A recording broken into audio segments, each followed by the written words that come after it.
So I just pressed the recording, but we can pause it until we start, but just to remember to put the recording on. All right, dear, I think this is done. We invite and this meeting is being recorded. So you can continue if you are in agreement with the recording. If not, feel free to exit, but we hope that you stay.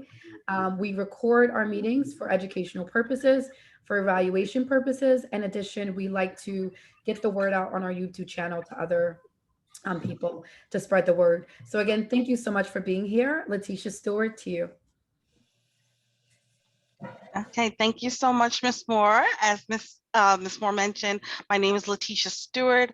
I am the Executive Director here at iRaise, and also want to greet you and welcome you to this discussion today, which is so crucial, so vital to have these conversations and, you know, not be siloed pretty much, you know, all of us siloed in our own world, in our own school, in our own organization, and not working together to try to solve the issues that have come up this school year. And we know that the past year and a half has not been easy. It has certainly been a challenge, and we're ready to face, you know, what that next step is. It was quite a year, and I know some of you are going to have some stories. We are so anxious to hear, you know, what you guys have to say, and to really be able to share and kind of brainstorm together, you know, where do we go? How do we work together to get to that next level, to get our young people past this kind of time of turmoil, so to speak, into that new year, so that we're addressing all of their needs, their academic needs, and more so than anything, their social emotional needs. Like I said, this has not been easy academically, but I think more so than anything, the toll that it's taken on our young people, you know, just in terms of their feelings, their you know, their mental health. It's just been hard. It's been hard, it's been difficult. And we definitely want to all, again, come together to move past that. So part of the discussion is going to be panel, but we're also going to be talking a little bit about a couple of research studies that we've done as an organization to try to learn and understand what's been happening with our young people. We really wanted to make sure that when we're doing the work that, of the organization, that it is addressing the true and real need that kids are having nowadays. So we didn't want to make it up, you know, we didn't want to assume. So we actually put in the work to try to find out, and we did conduct a couple of studies, which we think that you'll find the information very, very interesting. And of course, if anyone is interested afterwards in getting the full, these are just like some preliminary introduction to the findings, but if anyone is interested in getting the full report, once we have that available, we can certainly share that with you. So to get us started, we actually have a moderator for our panel discussion today. I want to introduce her. She is our wonderful clinical director, Miss Melinda Harrell. Good afternoon, everyone. I'm so excited to be here with you guys. As Ms. Stewart said, my name is Melinda Harrell, and I am the clinical director here at iRaise Girls and Boys International. We are so honored to have each of you here with us today. We are so grateful. All right, are you ready for the bears? Yes or no? Here you go. Oh, we do ask if everyone can just mute themselves until the Q&A portion. Thank you so much. Okay, sorry guys. So like I was saying, I'm so excited that you guys are here with us today. Just like as the well-known African proverb goes, it takes a village to raise a child, you know, and your presence here lets us know that not only do you know the proverb and understand it, but you actually embrace the power of it. So we're so grateful to have each and every one of you here. I'm going to just introduce some of our panelists. Our first panelist is Mr. Richard. I want to say his name correctly. Is it Peay or Peay? Peay. It's Peay. Peay? Yeah. Thank you so much. Okay. Mr. Richard Peay is the assistant principal, grades K through 5 at Public School 47. He graduated from Mercy College with a bachelor's in administration and supervision, graduated from City College of New York with a bachelor's in elementary education. He's a member and vice president of the Beta Psi Sigma chapter of Beta Psi Sigma fraternity, and he is a United States Air Force veteran. Thank you, sir. Thank you for your service. He's currently completing his 16th school year as an elementary school assistant principal. He became an AP in 2005 after teaching for 5 years. He taught grades 2 through 4, all at the same school, PS 47. He's the head coach of the girls basketball team at he was the head coach at Adelaide Stevenson High School from 2002 to 2014. Assistant head coach of women's basketball at City College from 2014 to 2016. And he currently resides in Asst, New York. He's a husband and a grandfather of 4.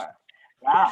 Other school responsibilities. He's building response team leaders, sustainability coordinator, student council advisor, athletic director, and equity team school ambassador.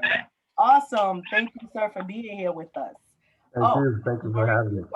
I know who you are, Miss Cooper, but you didn't seem to have submitted a whole lot of information on yourself here. But I know that Miss Cooper is the principal of a middle school, grades, let's make sure I'm correct, grades K through 8. Am I correct, Miss Cooper? Yes, okay. She is the principal, I wanna make sure it's a 178. See, I remember you, 178. The next one on our panel is Mr. Gerard Butler, who actually is our senior social worker here at IRAIS. He received his MSW from Adelphi University in 2017. He has provided individual and group counseling, music therapy sessions for students in both public and charter schools in the Bronx. And he has been here with us at IRAIS for 2 years. In 2019, Mr. Lovett received a citation of merit from Bronx Borough President Ruben Diaz Jr. in recognition of the clinical services he has provided to the students. He was recently promoted by IRAIS to social work supervisor.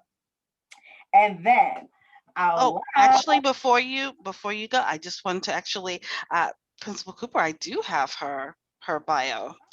So I just want to say a little bit more about her. Yes, thank you.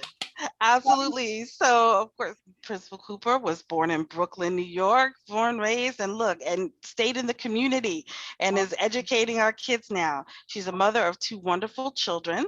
As a military baby, Miss Cooper spent much of her formative years living abroad.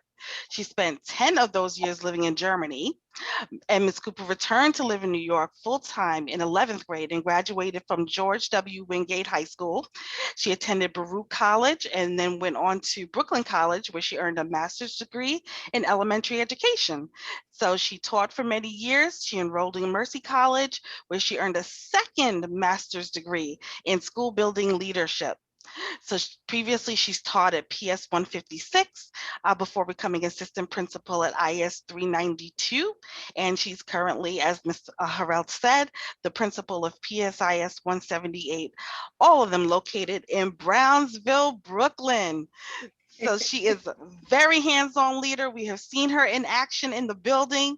She definitely believes in leading by example and definitely has a passion for all things teaching and learning, and definitely wants to connect her work as a school administrator with her spiritual beliefs. So Principal Cooper, thank you. Thank you for being here. Yes, and I was there to witness. Principal Cooper was there before the doors opened, and she was there after the doors closed. I'd be meeting her when I came and leaving her when I left. Okay. Oh, sorry. Sorry, I have a puppy who's afraid of the thundering that's going on, so he let himself in my office. Okay, and our illustrious CEO, Ms. Shanequa E. Moore, is a thought-provoking leader, visionary, and advocate in New York City with extensive professional and personal history in community advocacy and policy. She is the founder and CEO at the IRAIS Girls and Boys International, which has transformed the lives of more than 10,000 of our city's most vulnerable youth. Yes. Shanequa has championed causes in education, mental health, anti-racism, and civic engagement. Ms. Moore believes in the power of holistic wellness and promotes mental health in all facets of her work. In 2015, Ms. Moore designed and launched a comprehensive school mental health program for New York City children through her nonprofit, which has served over 3,000 youth.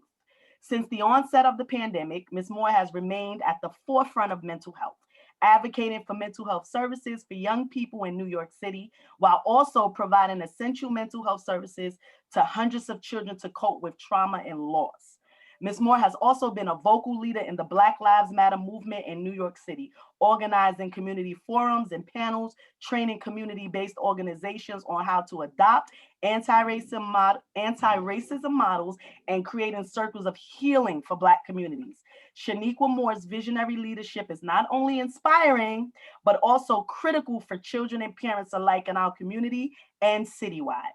Furthermore, her entrepreneurial spirit represents the varied range of her skills as a businesswoman, educator, nonprofit CEO and leader, Community Board 12 board member, youth vice president of the National Council of Negro Women, board member of the National Association of Social Workers, New York City chapter. She wears many hats in the community and does so with great pride. She is versatile. We need more people like Ms. Moore as we come together to recover, rebuild, and open doors to a prosperous and fulfilling future for our children. Sincere and true role model. That she is. Okay, so now that you guys have an introduction to our panelists, we're going to move on now. And I'm actually going to turn it over to Ms. Moore, who's going to speak to you about our research team presentation. Thank you so much, Mrs. Harrell, for that lovely introduction and for introducing our panelists. Again, we're so excited for those that are just joining us. Thank you so much for being with us today, for taking time out of your very busy schedules on a Monday to spend this hour with us as we talk about this issue that's very crucial. I'll talk a little bit about our study. Well, I'll just introduce Sharon to talk more about it, but I'll just sort of set the foundation before she comes up. Last year, as you can imagine, and I'm sure all of you felt this way, we were in a very, very challenging time. It was very difficult for us to connect to our parents, to understand the needs of our community, of our students. Going through pandemic and serving kids in the most impacted areas was very, very challenging. One of the things that we noticed was that there was a growing need for mental health services in our communities. A lot of our kids, including parents, expressed having anxiety, fear, depression, and other types of mental illness symptoms. And so from that, we really wanted to come together and understand what were some of these trends that we were seeing on a more research level. And so one of my visions for a very long time was to bring together a research team. So we were able to pull that through during COVID. We pulled a very zealous and diverse research team from different backgrounds who comprises currently of educators, college students, and PhD level professionals. These researchers have come together and have been doing an excellent, outstanding job and really assessing the needs of our kids psychologically as it relates to being impacted by COVID. So without further ado, I'm going to introduce Sharon, who's one of our amazing researchers. She is going to talk more about one of our research studies that is understanding the psychological impact of COVID-19 on young adolescents in New York City. Followed by her, we will be having Michelle Lee, who is also one of our researchers, who will be talking about our secondary study, which is understanding the psychological impact of racism on our young people in New York City. So Sharon, please come forward. You have the mic. Thank you. Let me just share my screen here.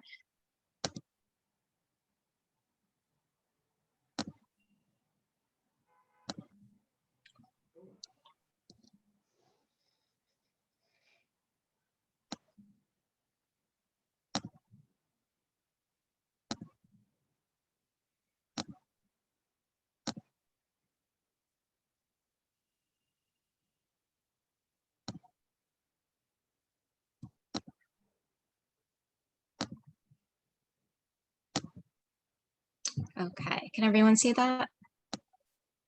Great. Okay.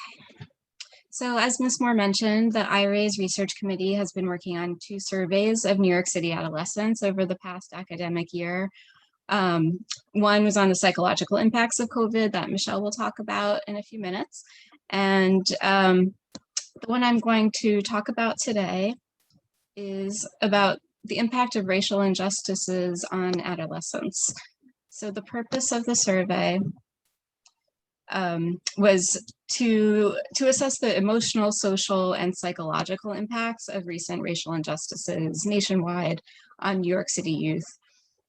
The study results will support the design of future programs and resources to promote mental and emotional well-being and to advocate for marginalized adolescents. We had 203 respondents to this survey, and to be eligible, the students had to be between the ages of 12 and 19 and have a New York City zip code. So the distribution was through IRAIS's outreach and marketing networks. So we don't have an exact response rate because it was forwarded to different organizations and different individuals. But I'm going to give you some more information about who these students were. So as you can see, of the 203 students who responded, the great majority were African American, 70%, and that was the number is 142 students. The next most common group were white students, and just to note that white students here can include Hispanic, Latinx students, Muslim students, and other underrepresented groups, followed by Asian, American Indian, and we had 2 Hawaiian Pacific Islander students. Looking at gender, you can see we had significantly more male students, 63%, as opposed to 36% female. And this 0 is a rounding error. There was 1 transgender student.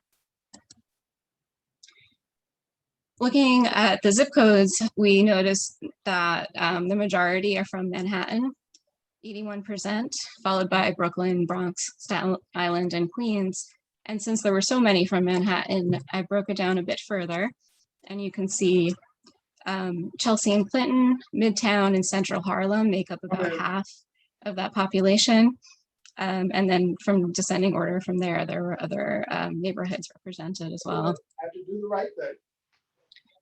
So to explain what's going on here, we asked the students whether or not they agreed with a number of statements to get a sense of how they felt about themselves as students. And then we asked them how they thought their teachers would respond to the same set of statements. So some of these statements included, I'm a good student, I could try harder, I have potential, I'm well behaved. There were 9 statements like this, and then we scored them collectively on a scale of 0 to 9, 9 being a more positive view of the student. So as you can see here, the students ranked themselves, which is the orange bars, consistently, almost all across the board, higher than the teachers, than they thought their teachers would. Than they thought their teachers would respond to those same sets of questions. So these results suggest that students believed overall that their teachers were more critical of them or had less faith in them than they felt that they deserved.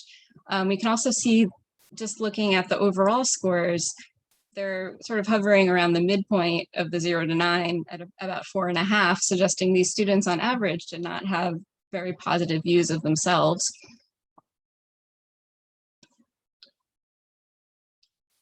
So we also asked, have any of your teachers ever made you feel like you shouldn't continue going to school? And the results here are separated by race.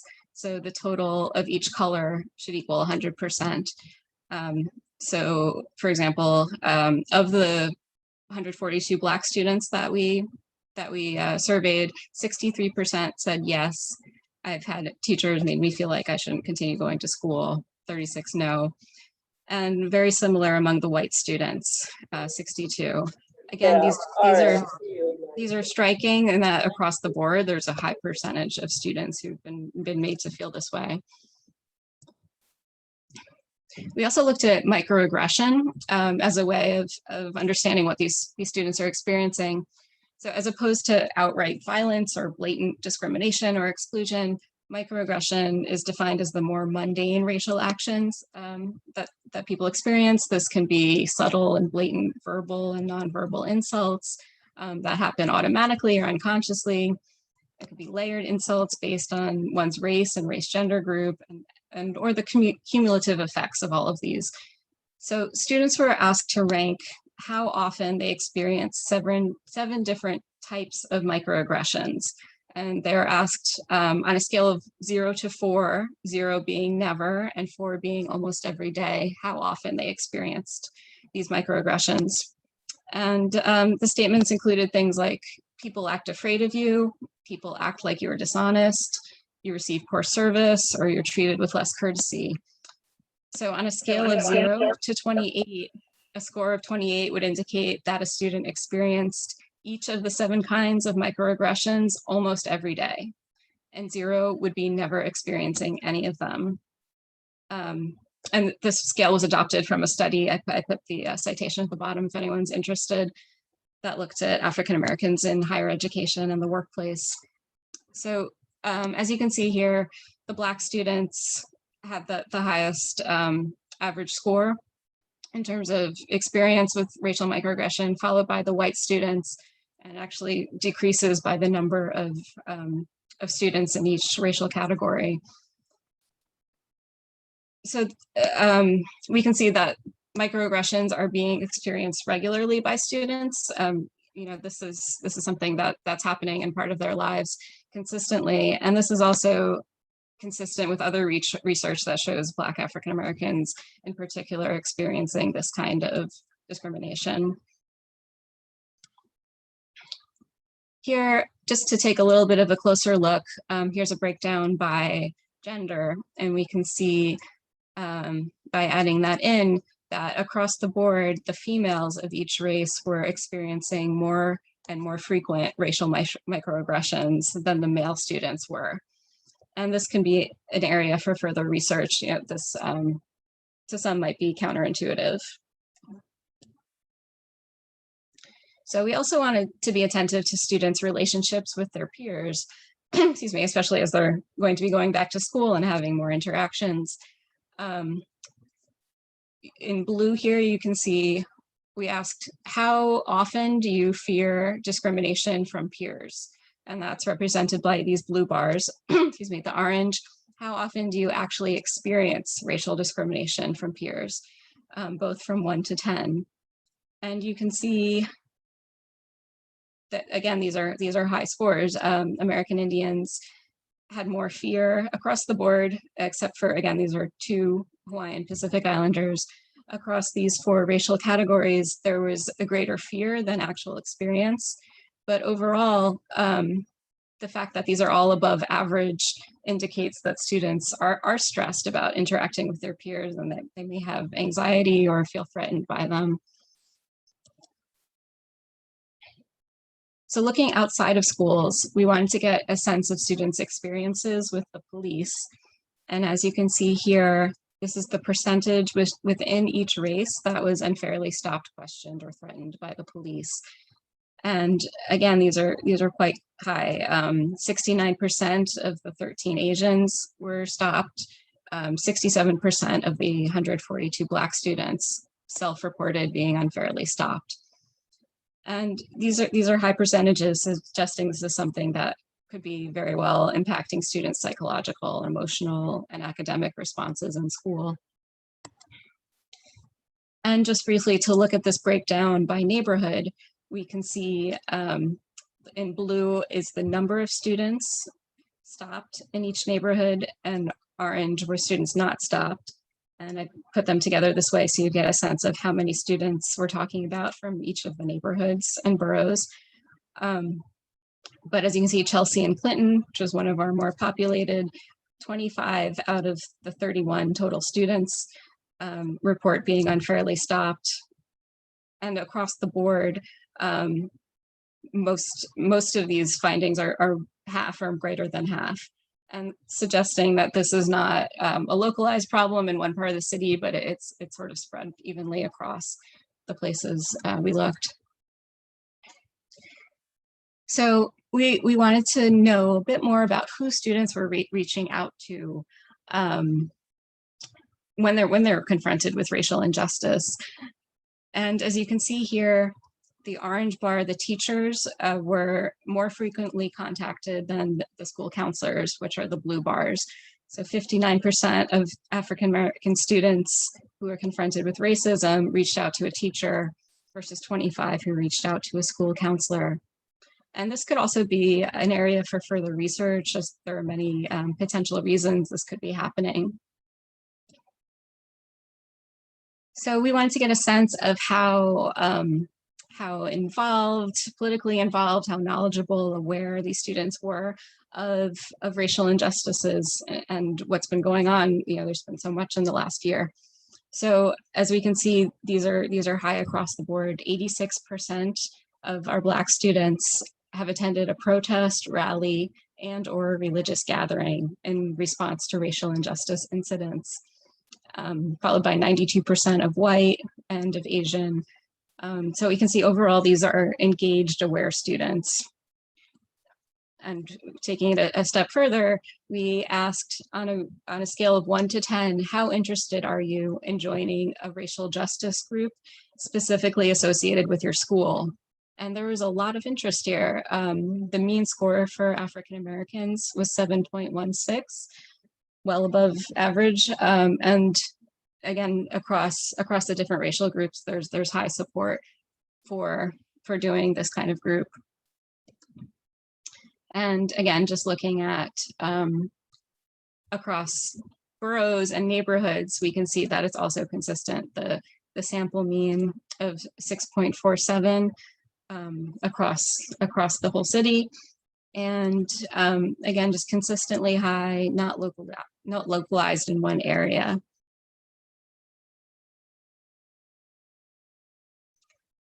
So a few closing thoughts. The majority of students surveyed had a more positive view of themselves than they thought their teachers did. And a significant percentage of students have had a teacher who made them feel they shouldn't continue going to school. So this may cause us to think a bit more about the teacher-student relationship and how that can be impacting students emotionally, psychologically, and academically. Black students reported experiencing the most frequent and greatest number of racial microaggressions, as did slightly more females across race. Again, this is largely consistent with other findings, but we also need to keep in mind that we have the largest sample of Black students. Nonetheless, that's still significant and something to be attuned to. A significant percentage of students have had negative experiences with the police across both race and neighborhood borough. This suggests, again, that we pay greater attention to how this might be impacting students in different ways, and if there are ways that schools can address some of these issues that are happening outside of the classroom, but clearly having an impact on students within the class. Okay. More students have reached out to teachers as opposed to counselors about discrimination. There could be a number of reasons for this, from students simply having greater familiarity and proximity with their teachers and the counselors, or maybe they're unaware of the kinds of services that are available to them within schools. So again, those are things that could be examined in greater detail. The majority of students surveyed are concerned about racial discrimination from peers. This is something to be mindful of, again, especially as students return to school, that some kids have these kinds of fears and anxieties about their peers. And the majority of students surveyed are concerned about the majority of students surveyed are politically involved and would like to see a racial justice advocacy group specifically in connection with their schools.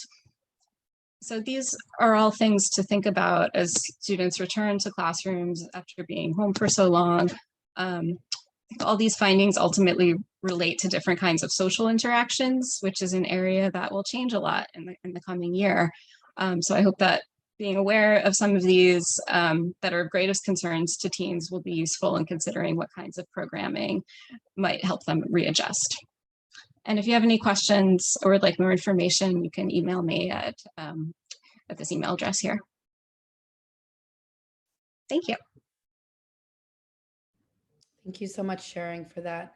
We definitely appreciate your presentation, and I'm sure that was a lot to take in. I know when we were analyzing the data and looking at the numbers, it was certainly very overwhelming for us to see. It's a lot of information to consider as parents, as educators, as teachers. This is a lot for us to think about as we're planning on reopening schools in September, as we're working with our kids at home, having these very sometimes uncomfortable conversations it's very important. Thank you so much, Sharon, again. And again, if you have any questions about our study, or if you are interested in getting more a detailed analysis of our results, feel free to reach out to Sharon. I did leave her email in the chat box. All right. And now I would like to introduce Michelle Lee, who will be talking to us about the COVID survey. I apologize, I did mix that up in the beginning. Michelle Lee is a college student, very zealous, very dedicated, loyal individual who will be presenting our findings for our COVID-19 psychological study. Michelle, you are co-host, so if you need to share, please feel free to do so. Michelle, please come. Thank you. Let me see. Let me share my screen. Hopefully you'll be able to see it. Oh, are you guys able to see the presentation?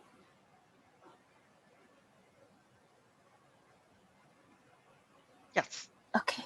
So hello everyone. Today I'll be presenting our second survey, which is on the psychological impact of COVID-19 on adolescents. So very similar with our previous survey, this survey was also administered to New York City residents that were between the ages of 12 to 19 based on their zip code. And for this survey, we split our questions into two timeframes, which were pre and post COVID-19, with pre-COVID-19 corresponding to the timeframe between January and mid-March of 2020, while post-COVID-19 corresponded with the time from mid-March to the present. This survey was also distributed through iRaise's outreach and marketing networks and is still actively accepting participants. So if anyone here on this call knows any students or any family members or any individuals who would be interested in taking part of our survey, please feel free to scan the QR code that is shown here on the right, or you can access the survey using the link that is shown on the bottom of the slide. And for this survey, so far, we've had about 120 participants, but today we'll be presenting some of our preliminary data analysis. And while analyzing the survey data, one of the first things that really stood out to us was a noticeable increase in the amount of participants who experienced feelings of sadness, fear, and anger. And this can be seen in the graph on the slide. And the columns in blue on the left are indicative of the pre-COVID-19 timeframe, while those in orange on the right are for post-COVID-19 timeframe. And as we can see here for pre-COVID, about 56.4% of the participants indicated that they experienced these negative feelings at least once a week. This percentage actually increased to about 73.8% post-COVID. And it's just one of the many questions that were included in our surveys used to measure the emotional state of adolescents and show how their mental health has been impacted and harmed during the pandemic. Following up with our previous question, we also asked adolescents who they would most likely seek help from when they were feeling upset. And for this question, participants indicated that before COVID, they had mostly sought help from their families, friends, family members, and parents. And with the pandemic, this shifted to similarly also family members and friends, but also social workers as people that they would most likely reach out to for help. And through this, we're able to see not only the slight shift, but also how the importance of family has grown during the pandemic, with the number of adolescents who selected the choice family member increasing from 11.8% to 17.5% between the pre and post COVID-19 timeframes. This may be due to how adolescents are now, spending a lot more time with their families as a result of remote learning, as well as the stay-at-home mandates that were in place. And more studies can be done in the future to see how the support system of adolescents may change as they return to in-person learning this upcoming September and they're no longer at home. And surprisingly, in a later question that asked adolescents how likely they were to utilize mental health resources that were offered by their school, we actually saw a decrease from 63.1% to 48.6% of participants who selected that they would be either likely or very likely to make use of mental health resources. Although there is a decrease, this does not necessarily show that adolescents do not need help or that their mental health has improved during the pandemic. In fact, this actually might show the complete opposite. In a 2013 study that was conducted by Claire Henderson, Sarah Avan-Lacco, and Graham Thornycroft, it was reported that over 70% of people who need psychological and mental health care do not seek treatment. And some of the most common reasons for doing so include not being aware of available resources, as well as there being a lot of social stigma against mental illness and reaching out for help. And this is just one of the things that we wanted to highlight, especially as we're moving back in person, to show the amount of extra care that has to be put and extra attention that needs to be put to reach out to these students who need extra help. And in terms of offering resources and support, we had asked survey participants to choose what type of help they would be most interested in receiving. And for this, individual video counseling such as through WhatsApp, Skype, Google Duo, and FaceTime was the most commonly wanted method, with 27.1% of participants selecting this option. 20.9% of participants chose non-video phone counseling, followed by digital applications and group counseling through Zoom. We also had a set of questions that focused on remote learning, and we found that 36.9% of participants indicated that they attended their classes every day, and 45.9% attended their classes almost every day. This is a very high percentage. However, there still is about 17.2% of participants who experienced difficulties attending these classes and to not. They selected the options of attending classes, let's say only once a week, once every couple of weeks, and even for some, never attending these classes. For this question, we also had the option of the school not offering any remote learning, but no one has selected this option. And for those that individuals that indicated that they did not attend their classes, we had them rank their top 3 reasons for why they have missed class. And this is a pie chart based on what they had selected as their top primary reason. Having family commitments and not having resources such as computer access were the top 2 selected choices. And as we prepare to return to in-person learning this upcoming September, we can continue to keep these findings in mind when offering resources and support for students after such a rough year. And as I conclude the presentation of this preliminary research findings, I would like to once again thank everyone for your time. Our survey on the psychological impact of COVID-19 is still open and seeking participants at this time. Go back to that slide. And once again, to access our survey, feel free to scan the QR code here using your phone, or you can use the link that is shown on the bottom of the slide to access the survey. Once again, thank you everyone for your time, and hope that everyone takes care. Thank you so much, Michelle. I just want to mention again that our survey is still open. So if you would like to make a referral to any young person that resides in New York City between the ages of 12 and 19, please do refer them over to our study. We do have incentives for the first 150 participants that will be taking our survey. They're able to either receive a Amazon gift card or another type of incentive. So again, please help us spread the word, as this information is very vital to helping us to plan, not just for our own services, but our DOE as a whole and the partner schools that we work with. So thank you, Michelle. Melinda, Harrell, I'll give it back to you. Okay, yes, thank you ladies again for that wonderful presentation. So now we're going to get to the panel questions. So our panelists, please feel free to answer the question as you, I'm not going to specifically call on people, but those of you who are on the panel, use your expertise to answer the questions to the best of your ability, okay? So our first question actually is pretty simple, I think. In one word, how would you describe the past school year? That would be great for one of the principals. I say for me, this is Richard Peay. And again, thank you for having me. I'm excited about being here. and have an opportunity to engage in this conversation. But for me, it was an eye opener for me. That's my word. Okay. Can you give us a little bit of information, just to kind of give us an idea of some things maybe that caused you to use that word as your description for how it's been for you this year? Yeah, because I say it was an eye opener because this pandemic kind of exposed a lot in terms of who was going to be there to go above and beyond.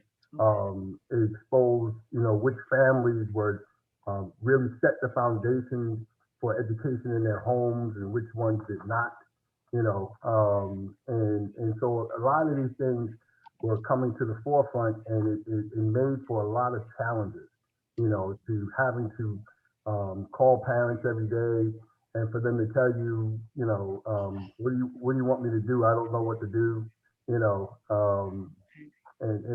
you don't want to be harsh with people at this particular time, but I myself growing up in the Bronx and my mom raising 7 boys and 1 girl, we just don't take too many excuses, you know what I mean?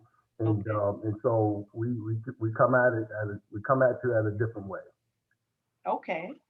All right. So for you, it was an eye opener, and I get from the experiences that you were having, you were able to make some assessments that you weren't aware of before. Right. Okay, great. Principal Cooper, you look like you have something to add. Yes, I mean, I definitely agree with Mr. Peay. And my word is arduous, because on a day-to-day basis, it took strenuous effort. Some days it was extremely tiring and just exhausting, draining and taxing. So it was, and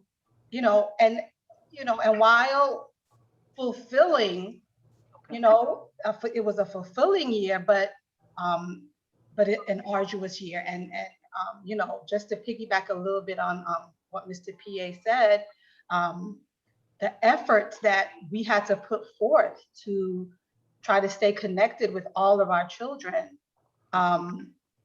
was extreme, and we were being held accountable for knowing where everyone was. And some of them were at home, but they just, either didn't have the know-how or didn't have the resources or didn't have the skills to be able to ensure that the kids were online, remote. And then there was the fear. So some people didn't want to leave the house. So it was just a lot of different, components that played a role in our job being a lot more difficult than it usually would have been. Okay.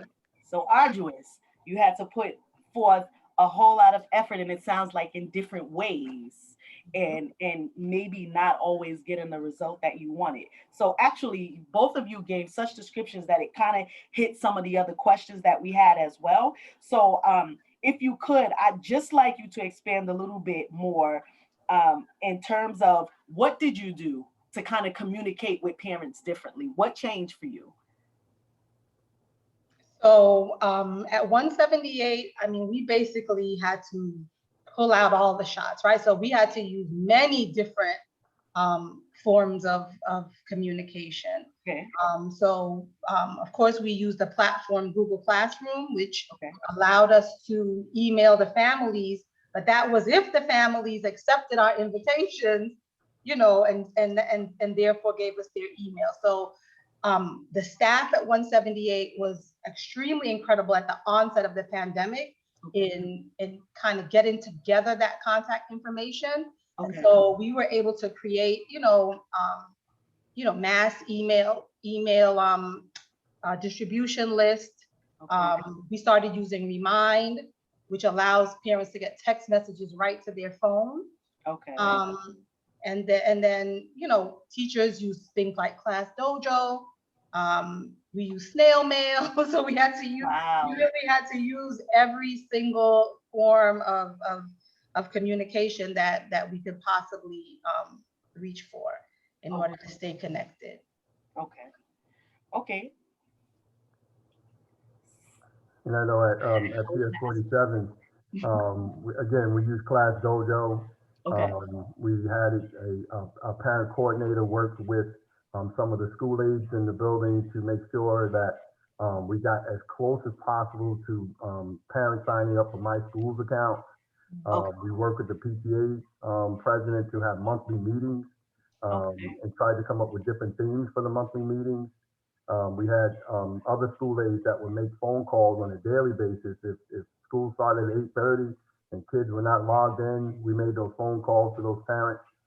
Those that we did not reach, that did not log in about 2 to 3 days in a row, we would send school aides out to the home and knock on those doors and to say, hey, he didn't log in today. And the parents would let us know that, these things came up or the device was not working. So we encouraged them to bring the device to the school. We had a tech person on hand and he would take care of the devices and get those devices back into the parents' hands and get them signed on immediately. Okay. So Wow. Camilla, I wanted to jump in quickly. First of all, Mr. Peay, like, wow, it's amazing that you were actually out there going to the home to reach out to those students. That really shows your level of commitment to our students. So thank you for doing that. I also wanted to jump in quickly as an organization. We really had to think out of the box when trying to communicate with our parents. We had to think about the different kind of parents that we have, not just millennials, but grandparents who are raising their kids.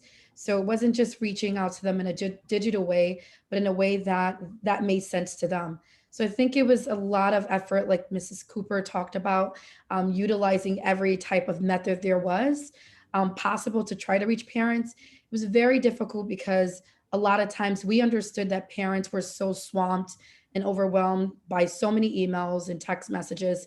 And we understood a lot of times that our messages would sometimes get lost in that. So we had to find very creative ways to reach our parents. And in the way that we communicated with parents had to change. So we had to start thinking about mental health when we're reaching out to our parents. What are the different times of the day that makes sense to reach out to them? What do we say in our messaging? How do we frame our email? What do we put in the subject line? We had to think to the very nitty gritty of everything when thinking about reaching to our parents. And I think that took a lot of innovation and thinking out of the box. And thankfully, a lot of us are parents that are on the staff. So we're able to utilize some of our parenting expertise to say, as parents, what would we like to hear from one of the organizations or schools reaching out to us? So I just wanted to throw that in there. Right. Gerard? Yes, I just wanted to add a few things. The word I would use for the year is challenging. It was very, very challenging. Almost overnight, everything changed. Yeah. Okay. And we really had to learn how to adapt. I think adapt is another word, that would really describe what we had to do. The parent outreach, we had to definitely adapt. But we had to be persistent. I always tell as you well know, I always tell our interns the 3 things that you need are passion, patience, and persistence. Yes. And we will need that now, and especially in the fall. Okay. And it was also adapting to doing online counseling.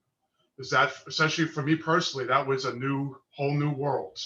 I'm old school. I'm used to the one-on-one. I like the one-on-one in person, but again, like everything, I adapted to it, and now it's fun. We did what we had to do.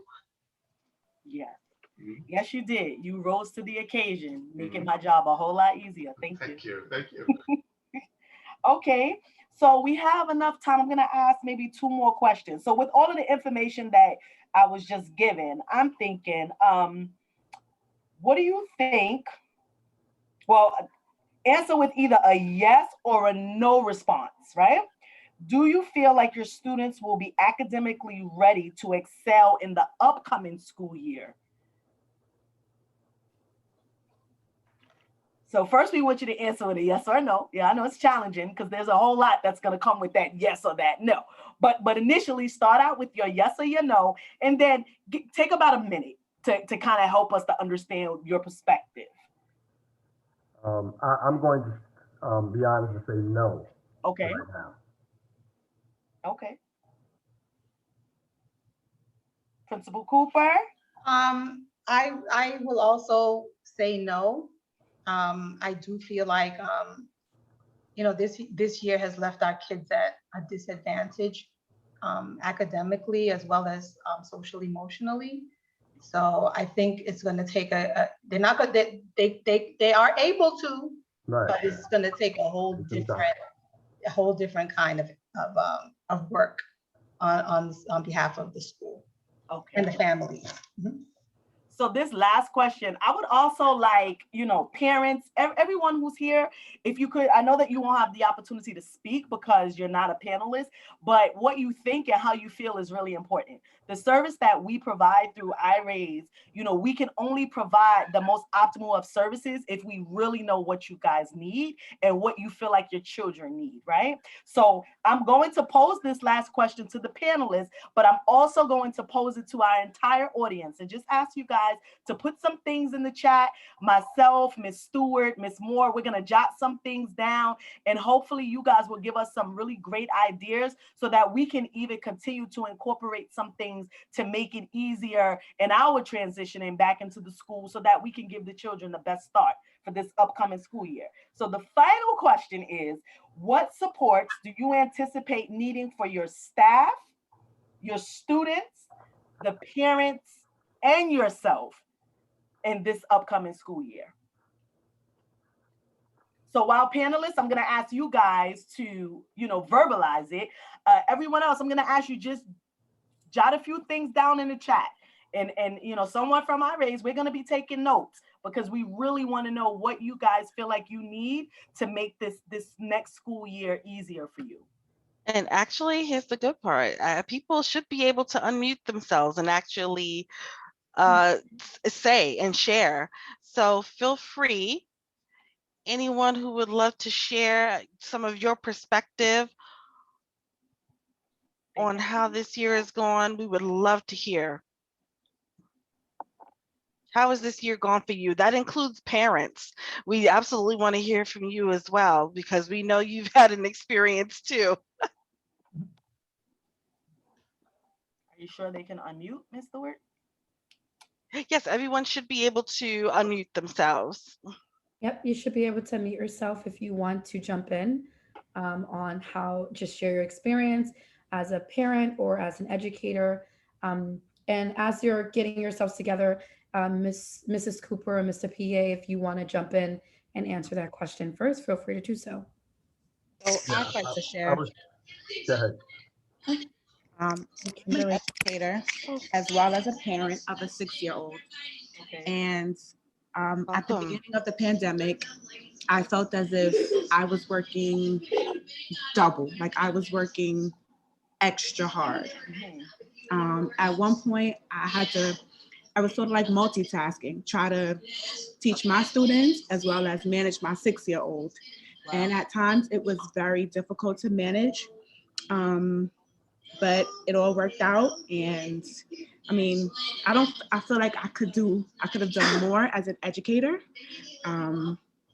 But considering the circumstances, I'm looking forward to September, being back in the building, being able to interact with my students and being able to address their, I guess, insufficiencies at this point, and ready to tackle any difficulty or any problem that may come my way in September. Do you think that it's anything in specific that you would need in order to be able to do exactly what you said, like tackle whatever issues come up? I can't even think of any right now, but yeah, and I'm curious, Ms. Carnes-Walker, how was it for you? You know, I know that's definitely got to be difficult, you know, being an educator, you know, having to fulfill your role and your duty there, and also being a parent and worrying about your own child and being in school. How did that feel for you? It was overwhelming, very overwhelming.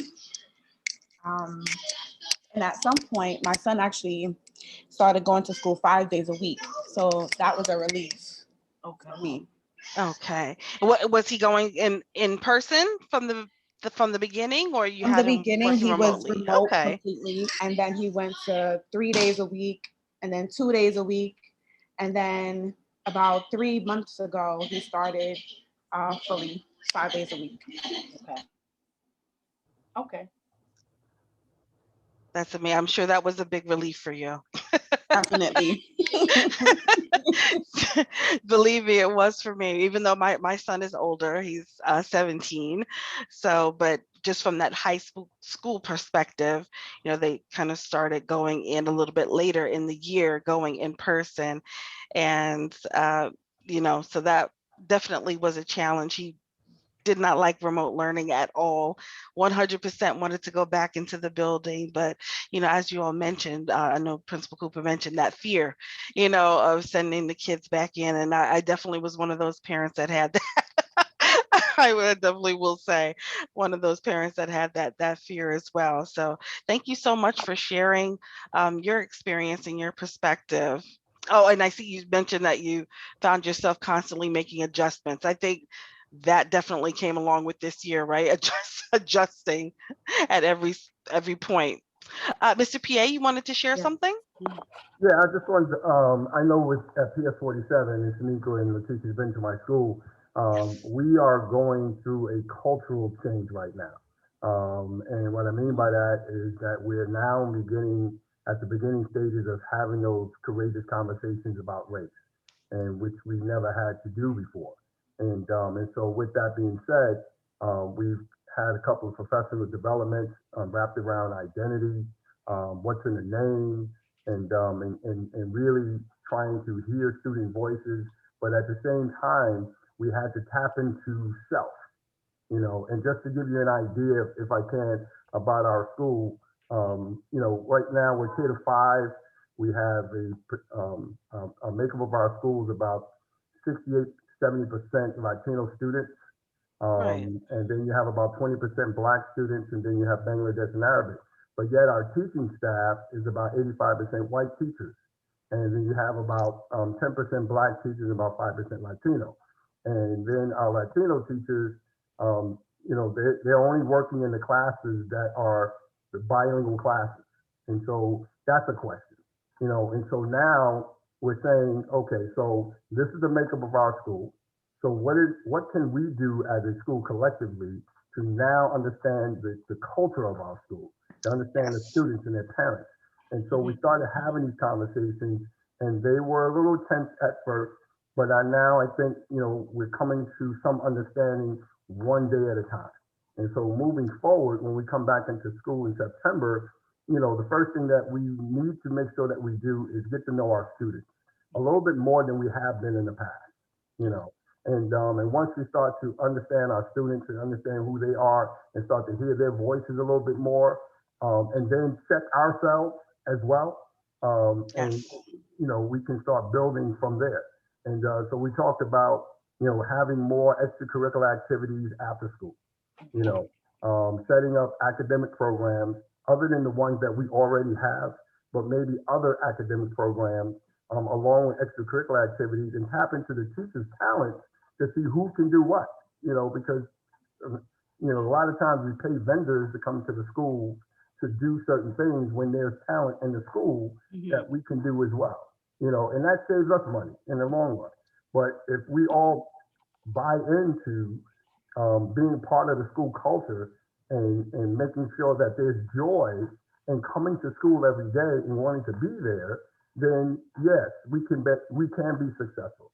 And I said no as far as going in at first, but I think that if we can have, we need to start the year off to see who needs academic intervention, who needs after school program, who needs Saturday programs. Let's get into this and roll up our sleeves and make sure that our kids are successful if we can buy into it. And as we're expressing to teachers now, that it can no longer be when 220 arrives, everyone leaves, you know. And again, it's your time, but if you really, really want to see our children succeed in our communities, then you will put forth the effort to be there just a little bit longer without saying, is there overtime with this? You understand what I'm saying? So hopefully we can get to that point where we engage in our school, understand our school community, and move forward with it. Okay. Absolutely. Those are great points, Mr. PA. 100% understand what you're talking about in terms of the cultural shift. You know, Yeah. I think, our neighborhoods are definitely changing. We had a certain demographic to start, and iRaise as an organization, we've actually noticed the same thing, in working with you all, working with our partner schools, just that shift in the demographics of the young people that we've been, and the families that we've been working with. And we've actually made that conscious effort as well to try to address and try to learn about those cultures, to try to see how we can, connect on the language level, so that we're able to make sure we're communicating effectively with parents, that may not, where English is not their first language. So we definitely have taken those little steps to try to learn how our neighborhoods are shifting, and to be able to make sure that we're addressing everyone, and that even within our staff and who we're working with, that we are diverse, so that we understand the needs of everyone, and certainly understand in terms of what you were saying, in terms of adjusting and just willing to put in that little extra, that's something that we're all going to have to do, I do believe, right now, when it comes to working with our young people to make sure that they are able to excel. So with that, I'm going to ask another question, actually. Miss Stewart, I'm sorry, can I sure. interject? Hi, it's Angela. Oh, Xavier's hello. mom. Hello. We have a parent, Miss Angela. Hello, Miss Moore. Yeah, you know who I am. Yes, ma'am. I want to thank iRaise and everybody for helping and are able to save us. Like I have spoken to you, Miss Stewart, Miss Moore. We were going insane in the house. Pandemic hit everywhere, and the house was going crazy. And it was only me and my child. So I would like to once again thank you for having this program that it was able to help me and help my child organize ourselves, and being able to bring sanity once again to the home. And I was listening to Mr. Pierre, and I agree. There should be more multicultural activities. There should be more multicultural foundations, because I am a Latino mother, and personally I've been here 30 years of my life in New York, so I know proper English. I know, how to defend myself, but I have a lot of friends and family that will not be able to do this because they don't understand. And it's hard for students to explain to their parents how to work the system, how to work the networking, the Google Meets and all that kind of stuff, that a lot of students that Mrs. Cooper were saying that they were having problems logging in and, trying to just connect for the child to go into class. So it's appreciative that we have more of that help in our community.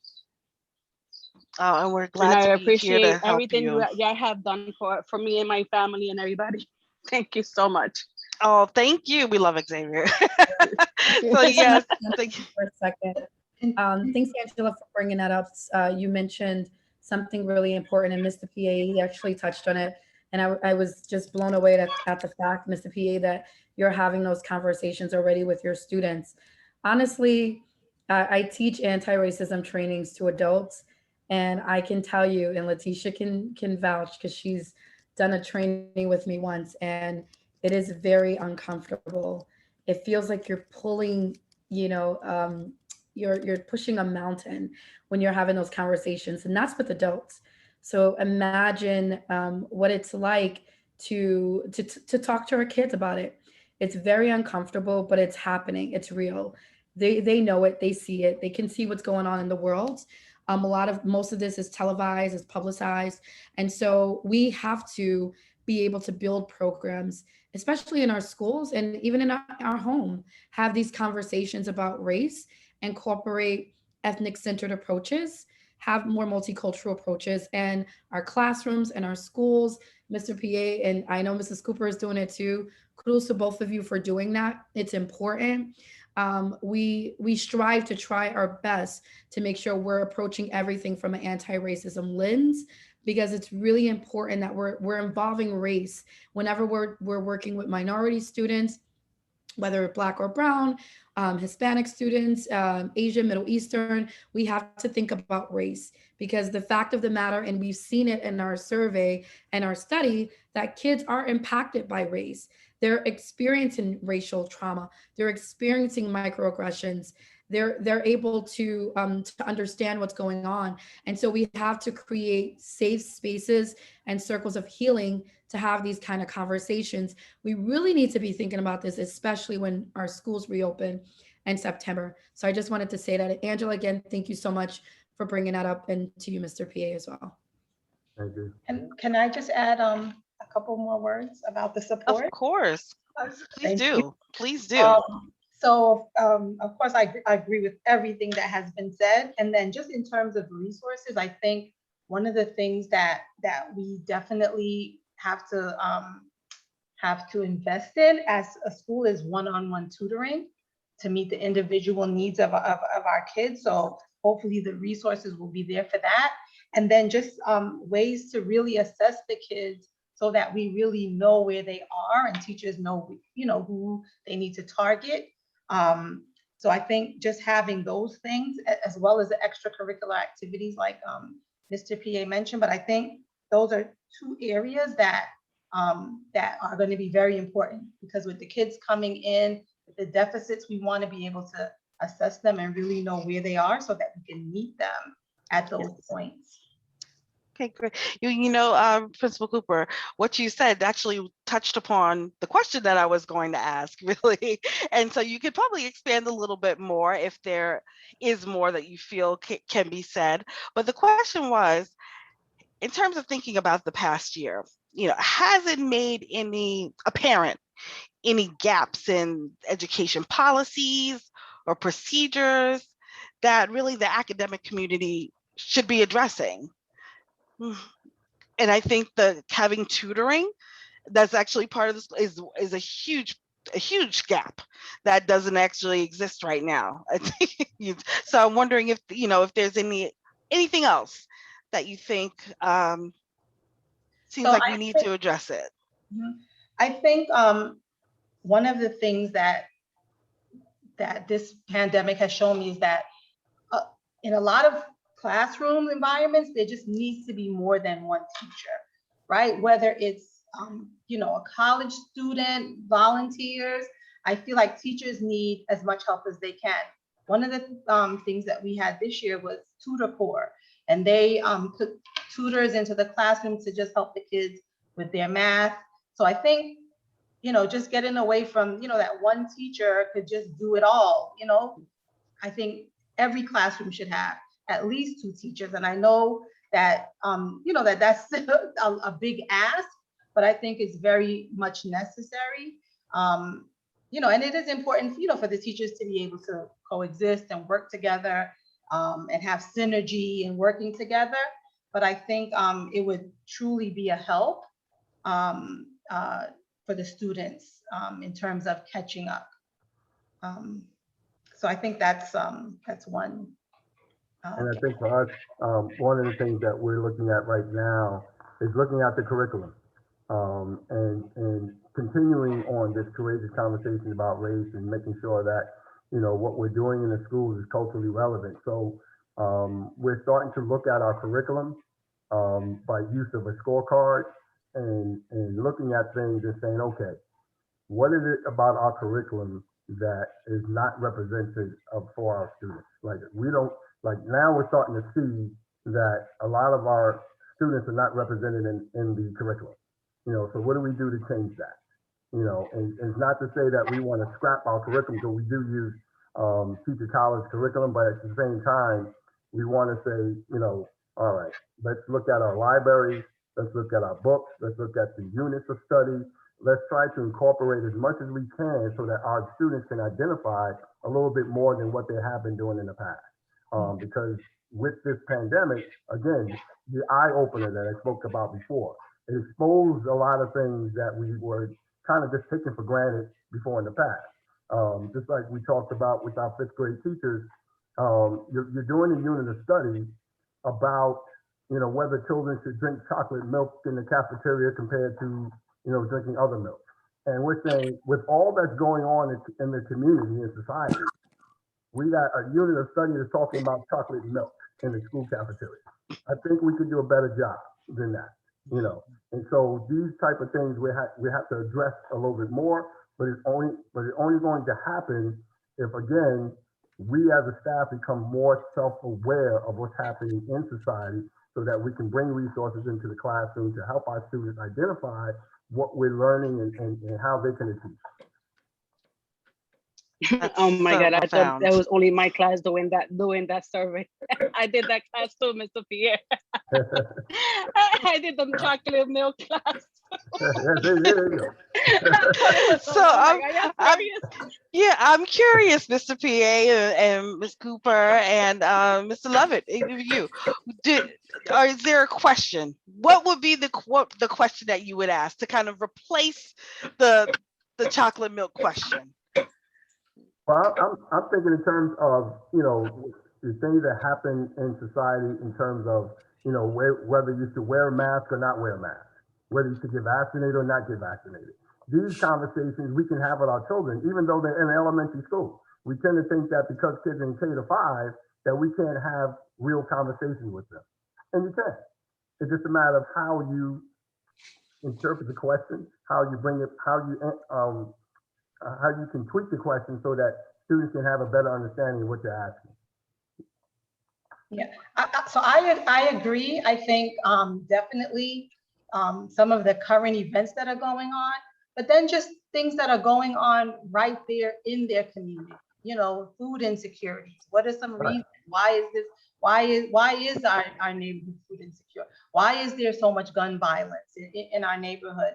And just having kids build up their voice around those things that are going on right in their community. And doing actions like activism around those things, I think is really important. I know our kids are, writing letters about, having healthy and more fresh food choices in their neighborhood, right? And they're running a farm stand and planting vegetables in our vegetable garden and doing all of these things, and it's allowing them to see that, oh, wait a minute, if these things, if they can have a beautiful selection of fruits and vegetables in other neighborhoods, why is it not like that in my neighborhood? Why are my supermarkets not, not the same? So, and not going so far to that. I'm so sorry. I just had an argument with the PTA meeting I had last week. It wasn't much of an argument, but I had an outbreak. They are not allowing, my child is graduating 5th year, and he been in my house for a year and a half, but you want to do a drive-by graduation, but you want him in school 5 days a week. And next year, you want him full-time in school, but you are not allowing him to have a formal graduation, even just one parent allowed, or even a minimum of students. They're not allowing us to give our child you worked hard for this. This is what you deserve. The way that we were supposed to end our school year is not going to be the same. They're not going to experience that cold graduation, walk into the stadium, walking all that stuff. The whole experience they're supposed to have. That will be also a survey that could be done. As my point of view, as my child graduating this year, but he's been locked up for a year and a half in his house. Should it be fair? A lot of schools are having graduation, even if it's a minimal students or portions of it per class or per grade. But at the same time, my school is not. So I had to speak out. I'm sorry, I have the baby. Yeah, no, we understand. And he's it's not fair. It's not fair. I have cried for 2 weeks until I had the meeting. Even in the meeting, I cried. I was like, I've been holding this pain. My child doesn't even know he's not going to graduation. I don't have a car. I can't do a drive-by. Right. You know, it's not fair. Yeah. And Yeah, my that school is. is he goes to PS 14 right now, and he's going to MSO 101. He has no clue what's gonna happen next year. He is not the same teachers. It's not the same school. So it's completely different atmosphere that he's gonna be expecting, but yet he is supposed to and mandatory supposed to be in school next September. Right. That's Yeah, I hard. think Not there's only definitely going to the be a student, for us too. transition. Absolutely, Miss Angela. I think there's definitely going to be a transition that has to happen, whether it's over the summer or at the beginning of the next school year, in terms of getting kids to that place where they are going to be comfortable, where they're going to be ready. I understand why you're upset about the graduation. I can, as a parent myself, I can definitely see why that would be upsetting. You want them to have that experience, you know, to have that capping gown and have that moment where they're able to cherish, you know, the work that they've done and celebrate. So I definitely understand, and I'm sorry that Xavier is not going to be able to Oh, they made us pay for the cap and experience gown. that. They made us pay for that. Well, okay. Okay. I don't want a cap and gown just to put it in the closet. Well, well, I guess it's for picture taking purposes, I guess.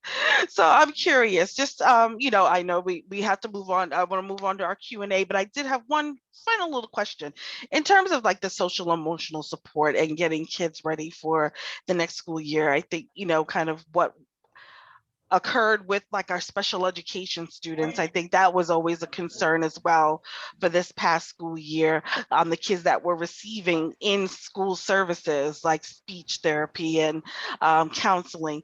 You know, I'm curious as to how that was actually handled during the school year, and curious how we can continue to support kids, or maybe over the summertime, prepare them, you know, emotionally for that return to school.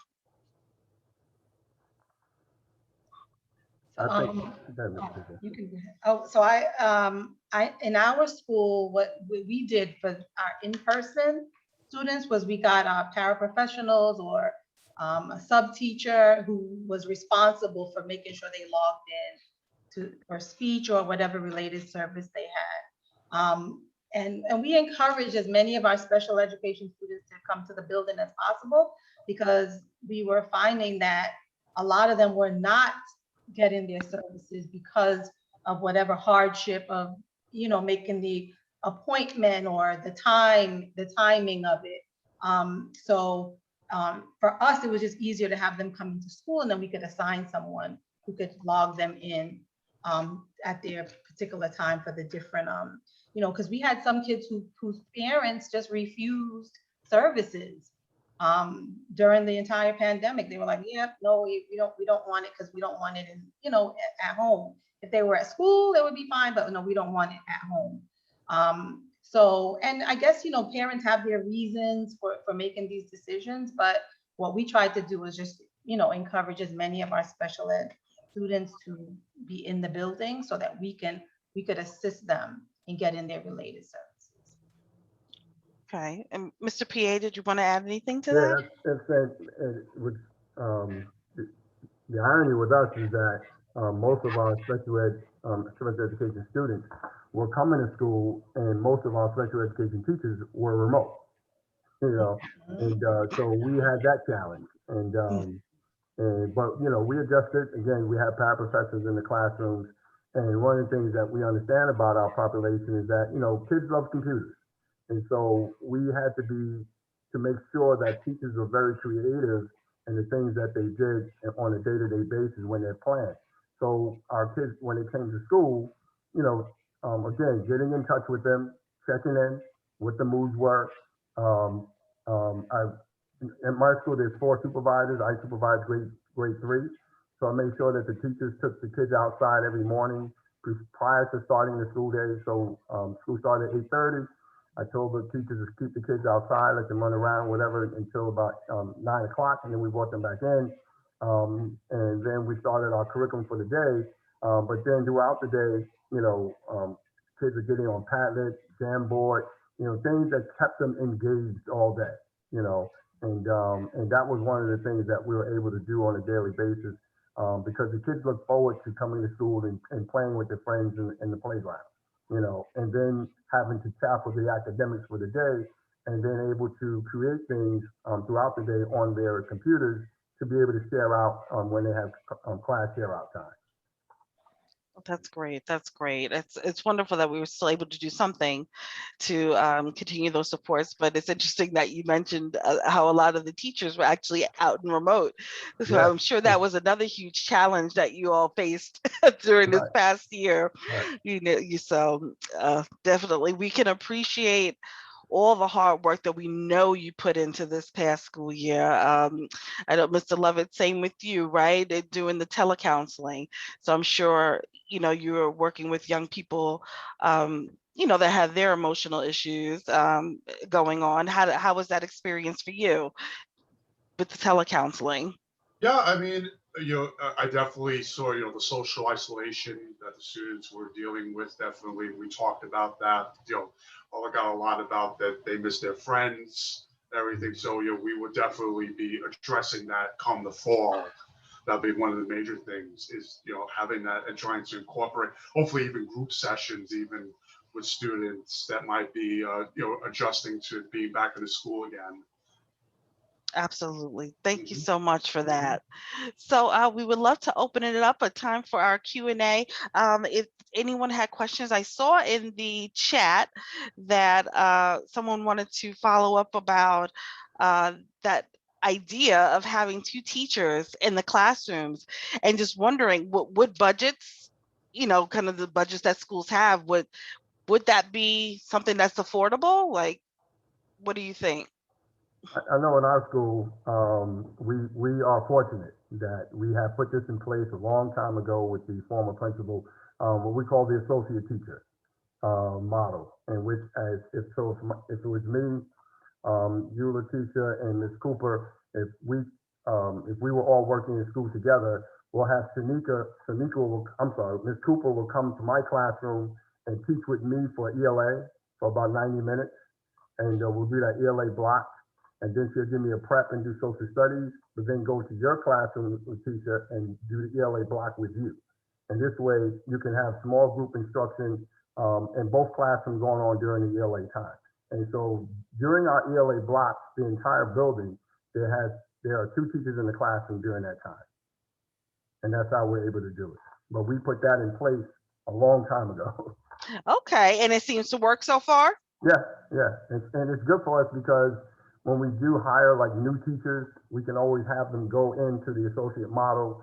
And this way we'll pair them with 2 veteran teachers. This way they can go back and forth. They can learn from that teacher. And then the following year, once they get the hang of it, we'll have them be into a different model and continue to mentor other teachers. That's fantastic. So I'm curious, our other educators who are in attendance today, do you guys do the same or something similar at your schools where you have teachers paired up? No. Just you. I'm right. That's a great idea, though. I will bring that up to my principal. Yeah.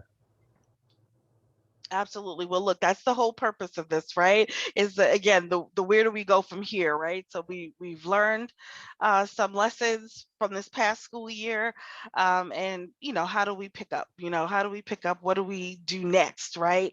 To make sure that we're moving forward. And I think co-teaching, if it can be done, is a wonderful idea. Anyone else would like to share? We have a few minutes left. I would like to say something, Ms. Stewart. Hello. Absolutely. Go right ahead. Ms. Gwendolyn? Yes. Of course, you know, I come from PS 170. My children are students at 178. I have to say that PS 178 is a great school. It's an amazing school. We have the most amazing teachers, principals there, you know, that really look after the children's future. But here's the dilemma. My children, one wants to stay remote and the other one wants to go to the building. So I'm kind of like, I want to stress the fact that I think that by them going back into getting the kids back into the school, it's kind of like a rush a little bit to me. You know, I think they should be taking their time with it, because my daughter, that's the oldest one, she's like, mommy, I really like doing, you know, school remote. But my son, he's like, I'm ready to go to school. I want to go to the building. I want to see my friends, want to see my teachers, you know. So I'm like kind of getting caught in between those two. Mhm. So I'm like, you know, what can we do here about that? I mean, like, I really would like for an option for that child to have, whether she wants to go to the school or she wants to be remote. And I really Well, that option isn't up to the principals, right, Ms. Cooper? It's the. I wish it was, honey. I'm like, that option is out the window now. What I would just like to add is that one of the, I think, silver linings in the pandemic, and we love silver linings. Please share. I think when you look at kids and different learning styles that children have, some kids did flourish, you know, with the remote environment and working from home and being remote.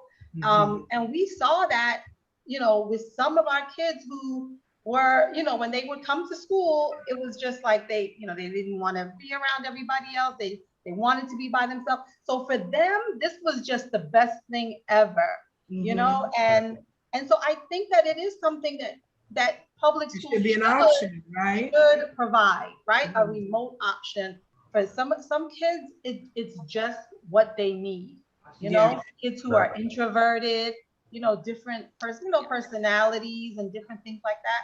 I think, you know, some of our kids definitely flourished in the remote environment. Yeah, Mr. Peay, did you see something similar at your school? Yeah, I agree. Yep. You know, that, you know, we had a lot of kids who wanted to be in school, but there were a lot that did flourish at home. You know, it like Ms. Cooper said, that, you know, they rather be by themselves, or, you know, that's just their personalities, and they were online every day and doing all the projects every day, and they were, you know, raising their hands, and, you know, they reimagined classroom at home, you know, and that's basically what they did, and they flourished. And that is definitely, I see a parent wrote in the chat that her son flourished as well. So that is definitely something, you know, as we're, again, continuing forward in the world of education to consider. That really is something to consider. And I know, you know, more and more colleges, you know, the university level are implementing online classrooms and opportunities for students. So why not, right? Why not at the elementary and the middle school level and high school level, if it works for them? But unfortunately, it seems like that's not coming up yet. But that's a task for the parents, right? We love for parents to speak up, right? You're right. You mean like go to City Hall? Well, you know, we have a new school's Listen, I'm gonna put a petition together. We're gonna sign that thing. You should definitely do that, Ms. Livingston. We really need that, because it's like, you know, we gotta look at how our children feel. We got to look at how they feel when they're in school. You got to see how they're doing. You know what I mean? So it's like my son, he's all for it, going to the building. But my daughter's like, I like being remote. I like being remote. So. And there's a lot of parents that's feeling that same way. I can tell you my daughter was ready to go back to school. But we have a lot of things to consider. You know, the fact that they've been out for so long. So as parents and as educators, our role is to prepare our kids. We know that it's happening. We know that our kids will be returning back probably full-time in September. So what is our role? We know this now, it's June. Let's start preparing them. Let's start making sure we're getting them ready physiologically, psychologically, emotionally, socially, and academically to transition back to school fully. So we are actually out of time. It's 5:31, and I am a very big believer in respecting our time. So we are going to have to end. But before we do that, I wanted us to just do a quick summary of some of the highlights of tonight's panel. Again, first of all, I want to thank again all of you that have come out, those that were here earlier, to all of our amazing panelists, to our host, Melinda Harrell. Thank you so much to our other host, Miss Letitia Stewart. Thank you so much, Mr. Peay, Mrs. Cooper, and Mr. Lovett, our senior social worker, for taking your time out and for being a part of this very rich discussion. We covered so much material this evening. We talked about some of the preliminary findings of our COVID-19 survey. We talked about racial injustice and how that's been impacted our kids. We learned some great models from Mr. Peay and from Mrs. Cooper about some of the things that are working for their schools. Mr. Peay, you have to tell us how you're winging that over there with the teachers in the classroom. Maybe you can share that model with the other principals, some best practices that maybe they can take away. We also learned that our kids have been impacted very much so by COVID, socially, emotionally. We know that parents have been impacted. We've heard you tonight, parents. We hear you, we see you, we value you, we understand, and we're right here with you. We have a lot of things to think about as we transition back into our schools reopening, some implications that we need to really to take away after this conversation, after this discussion. We don't want you to just have this discussion and stop. We want this discussion to continue.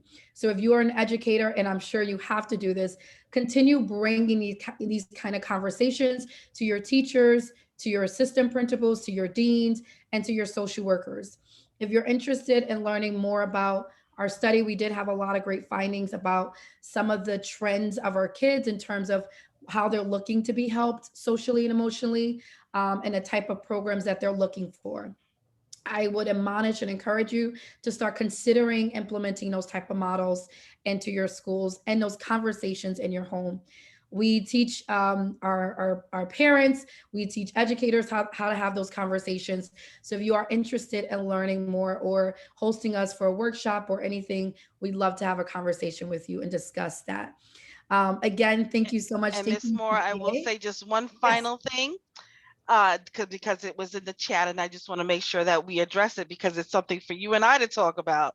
Absolutely. Which is iRaise going to continue its virtual programs in the fall after school? We will be absolutely continuing our virtual programs.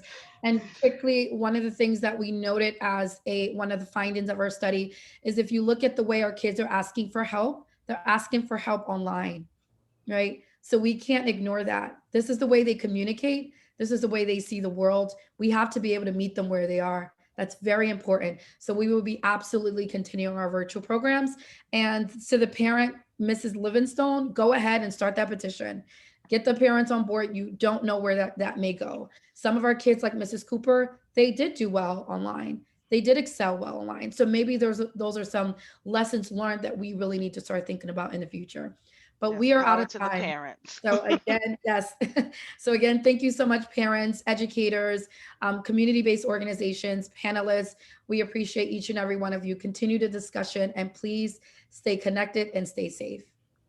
Bye, everyone. Bye, everyone. Thank you, everyone. Thank you very much. Wonderful night.